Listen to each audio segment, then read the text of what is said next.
बच्चा हम लोग हिमालय के बाद, क्योंकि भारत का भौगोलिक का चैप्टर पढ़ रहे हैं, भौगोलिक स्थिति के बारे में, तो सबसे पहले नॉर्थ में हिमालय था और नॉर्थ में हिमालय के बाद जो हमारा है उत्तरी मैदान है। हम लोग हिमालय के बारे में देख लिए, अब उत्तरी मैदान के बारे में देखेंगे। सबसे पहले समझना है कि उत्तरी मैदान का निर्माण कैसे हुआ। जैसे हिमालय का निर्माण हुआ, डेक्कन प्लेट्यू का निर्माण बताए हम पिछले क्लास में, उसी प्रकार इसका भी एक निर्माण हुआ, एक भौगोलिक प्रक्रिया था जिसके कारण इसका निर्माण हुआ। इसका निर्माण हुआ कैसे, इसको समझना है।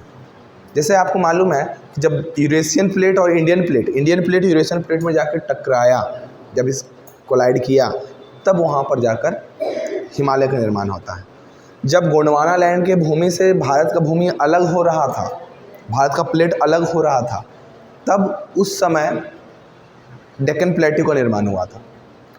अब बताइए, अभी हम यहाँ पर दो चीज़ बोले, तो ये बताइए और कमेंट में भी सब स्टूडेंट बताएंगे, सबसे पहले किसका निर्माण हुआ, हिमालय का या फिर डेक्कन प्लेट्यू का? डेक्कन प्लेट्यू का। क्यों डेक्कन प्लेट्यू का निर्माण हुआ? क्योंकि वह कब बताए, जब गोंडवाना भूमि से अलग हुआ ना, तभी उस समय उसका निर्माण हो चुका था, डेक्कन प्लेट्यू का। लेकिन हिमालय का निर्माण कब हुआ? जब अलग होने के बाद करोड़ों वर्षों के बाद टकराया आके यूरेशियन प्लेट से, तो करोड़ों वर्ष बाद में, गोंडवाना भूमि के अलग होने के बाद करोड़ों वर्ष के बाद में जाकर हिमालय का निर्माण होता है, मतलब डेक्कन प्लेट्यू के बाद में। अब देखिए, आप भारत का मैप आपको दिमाग में होगा, क्योंकि यहाँ पर हम ड्रॉ नहीं कर सकते हैं, ऐसे बहुत गंदा ड्राइंग है मेरा, इसे ड्रॉ नहीं करेंगे, ठीक है। तो आपको भारत का मैप याद होगा। तो नॉर्थ में क्या है आपका? नॉर्थ में क्या है? सबसे ऊपर में क्या है आपका? हिमालय है। हिमालय रेंज बताए थे बच्चा। और बीच इधर क्या है? डेक्कन प्लेट्यू है। ये पूरा क्या है? भारत का ये पार्ट पूरा डेक्कन प्लेट्यू है, इधर पूरा डेक्कन प्लेट्यू है। क्लियर? या गिव मी मैप। जैसा कि देखिए मैप आया है, तो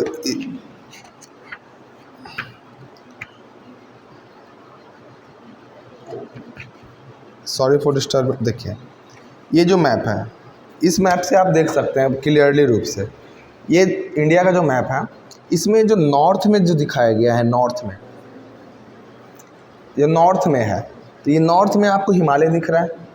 और मैंने इस देखिए, जो आपको थोड़ा सा येलो टाइप का दिख रहा है, ये आपका क्या है? डेक्कन प्लेट्यू। और बीच में आपको जो ये ग्रीन जैसा दिख रहा है ना, ये आपका है प्लेन, उत्तरी मैदान, जिसके बारे में हम लोग बात कर रहे हैं।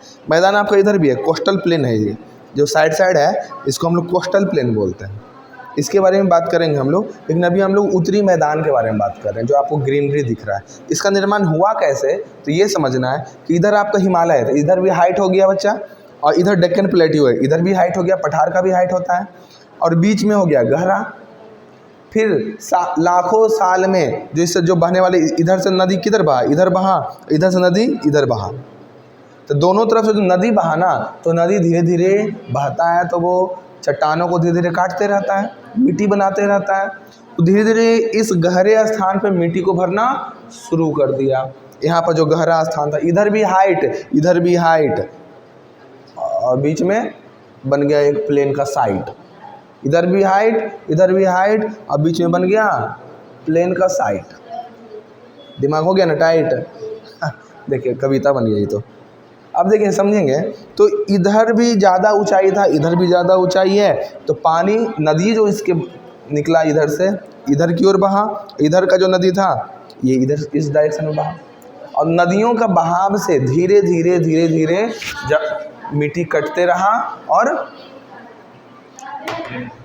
प्लेन्स का निर्माण होता है। क्लियर? ये समझ में आया कि प्लेन्स का निर्माण होता कैसे है? आई थिंक समझ में आ गया होगा। तो जो भारत का जो उत्तरी मैदान है, जो अभी आपने पिक्चर में देखा, एक बार फिर से थोड़ा सा पॉज करके देख लीजिएगा, नहीं तो ये जो भारत का जो उत्तरी मैदान है ना, 3 प्रमुख नदी प्रणाली से बना हुआ है, 3 प्रमुख नदी से बना हुआ है।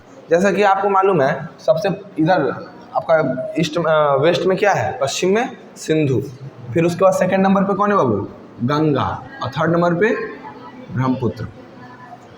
ठीक है, तो ये 3 नदी से, और इसके सहायक, ये मुख्य 3 नदी है, सिंधु, गंगा, ब्रह्मपुत्र, और इसकी सहायक नदियाँ जैसे यमुना हो गया, फिर गंडक हो गया, कोसुक हो गया, बहुत सारी नदियाँ, झेलम, चिनाब, सतलज, बहुत सारी नदियाँ हैं इसकी, इन तीनों का सहायक नदियाँ, इन सभी के कारण उत्तरी मैदान के निर्माण का कार्य करता है। जैसे कि अभी बताए कि नदी के बहाव से मिट्टी कटाव आते गया और उसमें भरते चला गया बीच वाला गहरा स्थान में। इधर भी हिमालय है और इधर भी प्लेट्यू है, दोनों तरफ हिमालय ही है। इधर हिमालय है, इधर क्या है, नॉर्थ में हिमालय और साउथ में प्लेट्यू, दोनों हाइट वाला जगह है। अब बीच में बन गया गहरा स्थान, अब बीच में गहरा स्थान बन गया तो ये सब जो नदी बह रहा है, सिंधु, गंगा, ब्रह्मपुत्र और इसके सहायक नदियाँ सब इधर की ओर बह रहा है या तो फिर इधर की ओर बह रहा है, ठीक है ना। अब इधर की ओर बह रहा है, इधर की ओर बह रहा है, तो मिट्टी काट के लाया और धीरे धीरे इसको, इस गहरे वाले स्थान को धीरे धीरे भरते चला गया। तो ये समझ में आया पहला पॉइंट, उत्तरी मैदान कैसे बनाया बच्चा, किन नदियों से बनाया, ब्रह्मपुत्र, सिंधु, गंगा, मतलब सिंधु, गंगा और ब्रह्मपुत्र मुख्य नदी है और उसके कई सहायक नदी भी हैं जिनके कारण इसका निर्माण हुआ है उत्तरी मैदान का। मुख्य कारण बता दिए कि यहीं पर क्यों हुआ, क्योंकि दोनों तरफ हाइट है, इसलिए मामला टाइट। सेकंड पॉइंट, यह मैदान जलोढ़ मृदा से बना हुआ है।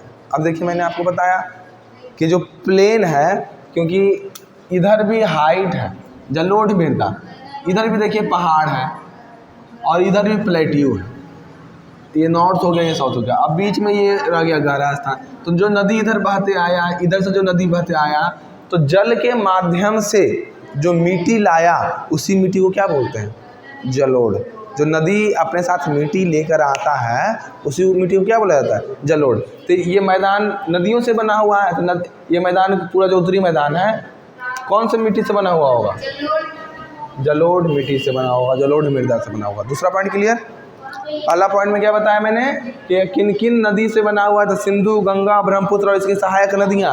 और दूसरा में यह किस मिट्टी से बना हुआ है मैदान, जलोढ़ मिट्टी से बना हुआ है, क्लियर।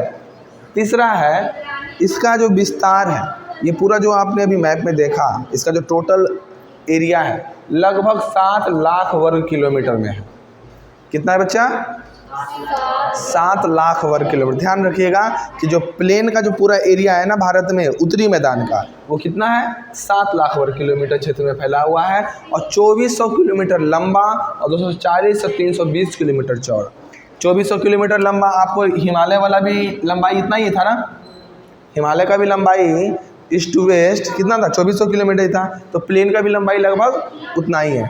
चौड़ाई उसका कितना था बाबू, 400 से 150। कश्मीर की तरफ 400 था और अरुणाचल प्रदेश की तरफ 150 था, किसका, हिमालय का। यहाँ पर क्या है, चौड़ाई में 240 से लेकर 320 तक इसका चौड़ाई मिलता है, किसका, उत्तरी मैदान का, प्लेन्स का, क्लियर। कितना में फैला हुआ है बच्चा, इसका एरिया कितना है, 7 लाख। लंबाई कितना, 2400 किलोमीटर और चौड़ाई कितना, 240 से 320 किलोमीटर, क्लियर। नेक्स्ट पॉइंट, क्योंकि यह जो जलोढ़ मिट्टी होता है, इसमें बताया गया कि समृद्ध मृदा आवरण, पर्याप्त पानी का उपलब्धता, अनुकूल जलवायु, ये सभी के कारण, देखिए समृद्ध मृदा, क्योंकि जलोढ़ जो मिट्टी होता है ना वो काफ़ी उपजाऊ होता है, क्योंकि वो नदियों में हर एक साल बाढ़ आता है और हर एक बार मिट्टी नया बन जाता है, ऊपर का मिट्टी नया आ जाता है प्लेन में, ठीक है ना। इस कारण वो उपजाऊ मिट्टी रहता है, क्योंकि लेयर बाय लेयर वो आते रह रहा है हर एक साल।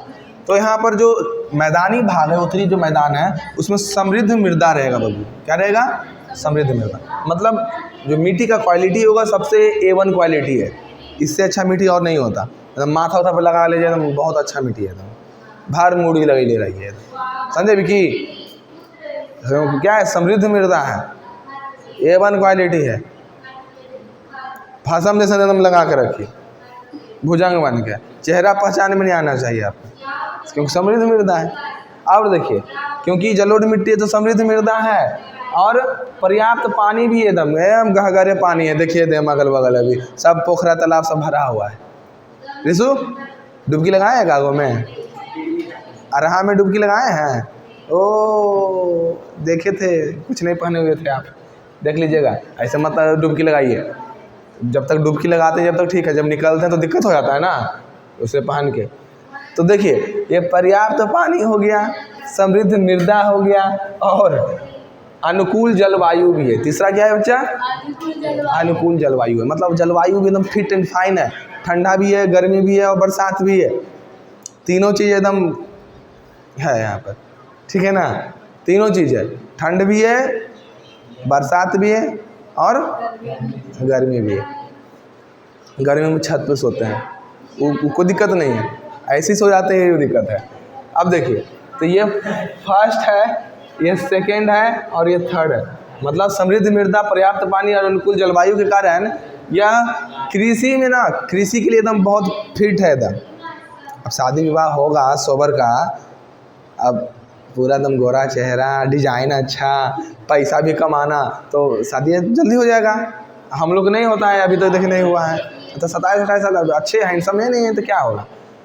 लेकिन यहाँ पर देखिए कृषि के लिए क्या जरूरी होता है? समृद्ध मृदा, पर्याप्त पानी और अनुकूल जलवायु, ये तीनों के कारण कृषि एकदम फिट है। और कृषि फिट है तो यहाँ आबादी बहुत हिट है। अब कृषि फिट रहेगा तो आबादी हिट रहेगा ना। अब कहाँ जाएगा जंगलवा में रहने के लिए, पहाड़ और अथी रेगिस्तान में रहने के लिए, वहाँ जाएगा तो अथी नहीं ना खा पाएगा। यहाँ पर एकदम चावल, दाल, सब्जी पूरा उपजा रहे हैं और खा रहे हैं दम भर के। तो यहाँ पर आबादी भी बहुत ही बच्चा ज़्यादा है। बात समझे? कहाँ आबादी ज़्यादा है? भारत में। भारत के कौन क्षेत्र में? उत्तरी मैदान में आबादी ज़्यादा है। क्यों आबादी ज़्यादा है? क्योंकि यहाँ कृषि हो सकता है। कृषि क्यों हो सकता है? बैठिए, कृषि क्यों हो सकता है? क्योंकि यहाँ पर समृद्ध मृदा, पर्याप्त पानी और अनुकूल जलवायु है। बैठिए, अनुकूल जलवायु है, ठीक है ना। ये तीनों कारण कृषि हो सकता है, और कृषि हो सकता है इसलिए आबादी ज़्यादा है, ठीक है ना। अब देखिएगा, इसलिए बहुत काफ़ी सघन जनसंख्या वाला होता है। लास्ट पॉइंट है, नदी के निचले भागों में ढाल कम होने के कारण नदी की गति कम हो जाती है, जिसके परिणाम स्वरूप नदी द्वीपों का निर्माण होता है। अब क्योंकि शुरुआत में पहाड़ था तो ढलान ज़्यादा है, और ढलान ज़्यादा होता है तो पानी बहुत तेज़ी से बहता है, ठीक है ना। तो यहाँ पानी बहुत तेज़ी से बह रहा है, लेकिन जब प्लेन में आता है तो गति, प्लेन में कितना तेज़ी से बहेगा क्या? प्लेन में गति उतना नहीं है, और प्लेन में गति नहीं है, तो ये नदी द्वीप का निर्माण करता है। मतलब पानी ऐसे सीधर सीधर हो गया, अब बीच में खाली जगह बन गया, मतलब ज़मीन बन गया, क्योंकि बहाव कम है तो इधर इधर बह जाता है, बीच में ज़मीन बन जाता है। तो इसमें क्या होता है, किसका निर्माण करता है बाबू? नदी द्वीपों का निर्माण करता है। क्यों नदी द्वीप का निर्माण होता है? क्योंकि मैदानी भाग में ढाल कम होने के कारण नदी का गति कम हो जाता है, इसलिए नदी द्वीपों का निर्माण। आपसे पूछा कि मैदानी भागों में नदी द्वीपों का निर्माण क्यों करता है, तो क्या बताइएगा? में ढाल कम जाता है, ढाल कम होने का नदी का गति कम जाता है, नदी का गति कम जाता है तो नदी द्वीपों का निर्माण होता है। तो सब समझ में आ गया? इसको आप नोट कर सकते हैं, ठीक है।